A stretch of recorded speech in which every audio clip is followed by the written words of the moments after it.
সুন্দর একটা মুহূর্ত দিয়ে সকালটা শুরু হলে সারাদিন দিনটা যেন খুব ভালো কাটে, তাই তো।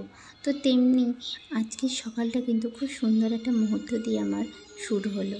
দেখো, সকাল সকাল উঠে চিনির হাসি মুখটা দেখেছি, বা ও দেখো কত সুন্দর হাসছে এবং খেলছে। এতটা অসুস্থ তারপরেও যে এতটা সুন্দরভাবে হাসছে খেলছে, এটাই না আমার খুব ভালো লাগলো। বা আজকের দিনটা আমার সত্যি খুব ভালো একটা মুহূর্ত দিয়ে শুরু হলো। তো তোমাদেরকে বলে রাখি, আজকে হচ্ছে অক্ষয় তৃতীয়া।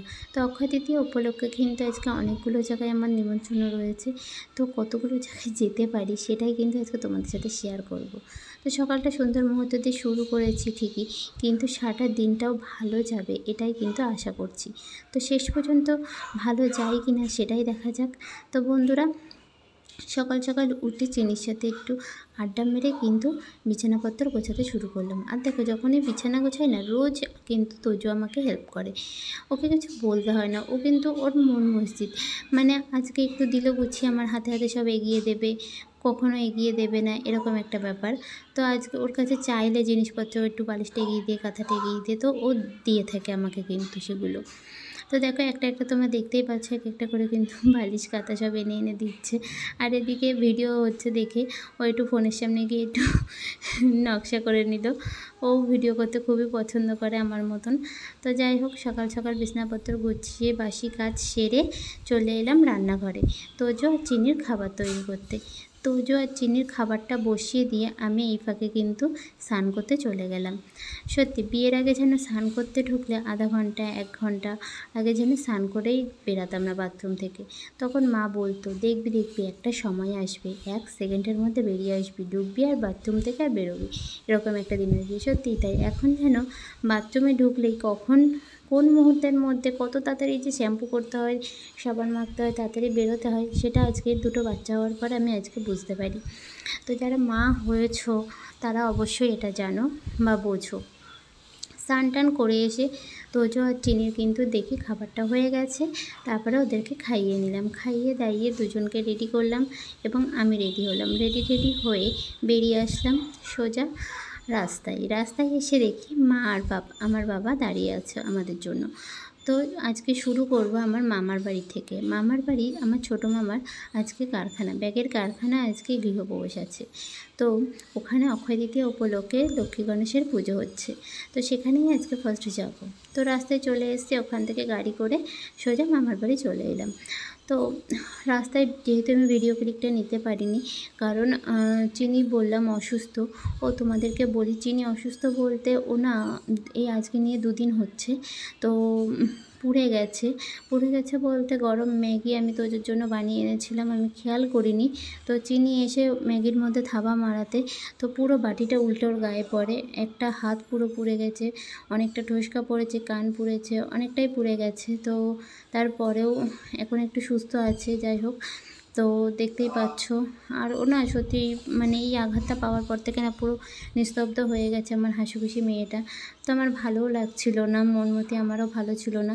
তো প্রথমে ভাবছিলাম যে কোথাওই যাব না, ঘর থেকে বেরোবো না, কিন্তু ঘরে থাকলে তো মন তো ভালো লাগে না, মেয়েটারও ভালো লাগছে না। তো ভাবলাম যে না, একটু বেরিয়েই আসা যাক, সব জায়গায় না যাই, 2-একটা জায়গা থেকে তো ঘুরে আসা যেতেই পারে না। তো তারপরে চলে গেলাম আমার মামার বাড়ি, ওই জন্যই আসলাম যে মামার বাড়ি যাই, আর সবাই আসবে, সবাইকে দেখলে সবার সাথে একটু মেলামেশা করলে একটু চিনিরও মনটা ভালো হবে। ও একটু নিস্তব্ধ হয়ে গেছে, ভয় পেয়ে গেছে, যেহেতু অনেকটাই পুড়ে গেছে সেই জন্য। তো আসলাম মামার বাড়ি এসে দেখো মাসিমণির কোলে গিয়ে তো খুবই খুশি। আর আমার এটা বড় মামার মেয়ে, যার কোলে দেখলে আমার মেয়েকে, চিনিকে। তো ও হচ্ছে বড় মামার মেয়ে আমার। তো ওকে খুব ভালোবাসে এবং পছন্দ করে আমার মেয়ে ছোটোবেলার থেকেই। ওকে কাছে পেলে আর কাউকে চায় না, এরকম একটা ব্যাপার। তো ওকে পেয়ে তো খুবই খুশি। তো সবাই ওকে কোলে টোলে নিল। আর এসে দেখি আমার মামি তো কিছুই গুছিয়ে উঠতে পারিনি, তো হাতে হাতে একটু মামির একটু কাজ করে দিলাম কারখানায়। এটা হচ্ছে আমার মামার কারখানা, নতুন করেছে। তো এখানেই আজকে পুজো আছে, তাই এসেছি আমরা। তো হাতে হাতে একটু গুছিয়ে টুচিয়ে দিয়ে তারপরে ব্রাহ্মণ দেখলাম পুজো করতে চলে এসছে। তো পুজো শুরু হয়ে গেছে। তারপরে আমরা খেয়ে দিয়ে একটু মাঠের দিকে একটু ঘুরতে গেলাম। আমার মামা বাড়ির চারিপাশটা না খুব সুন্দর, মাঠ আছে, খোলা মাঠ আছে, তো ওই দিকটা একটু ঘুরে ঘুরে রাতের বেলা খেয়ে দিয়ে আমরা সন্ধ্যা হয়ে গেছে আমরা যখন বাড়ি ফিরি। তো সেই সময় বাড়ি ফেরার সময় আরও দেখলাম যে প্রচুর মেঘ করে এসেছিলো, প্রচুর বৃষ্টি আসবে, তার জন্য চিনির হাতটার যেহেতু ওই অবস্থা, তাই তাড়াতাড়ি করেই বেরিয়ে এসেছিলাম, সন্ধ্যাও হয়ে গেছিলো। তাও হাফ রাস্তা আসার পরে দেখি প্রচুর বৃষ্টি হচ্ছিল, যে ভাবছিলাম তো গাড়ি থেকে নামার পরে কী করব, যে বৃষ্টিতে হয়তো ভিজে যাব, এমন একটা ব্যাপার। তো বেশিক্ষণ বৃষ্টি হয়নি, 5 মিনিট মতন বৃষ্টি হয়েছে। দেখো রাস্তাঘাট প্রচুর ভিজে গেছে, দেখতেই পাচ্ছ তোমরা। তো গাড়ি থেকে নেমে তারপরে কিছুটা তোজোর জন্য ফল কিনে নিলাম আমরা, আমার মা কিনছে আর আমি গাড়িতে বসেছিলাম।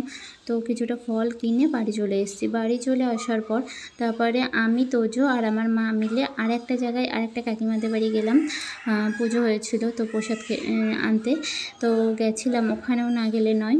তো যাওয়ার সময় দেখো এখানে এসে দেখি এত পরিমাণের কাদা যে যেতেই পারছি না, এত স্লিপ হয়েছে রাস্তাটা, তার মধ্যে আমার মায়ের কোলে তোজো। আমরা তো ভয় পাচ্ছিলাম যে পড়ে যদি যাই, আর দেখো পাশে পুকুরটা বাঁধানো হচ্ছে।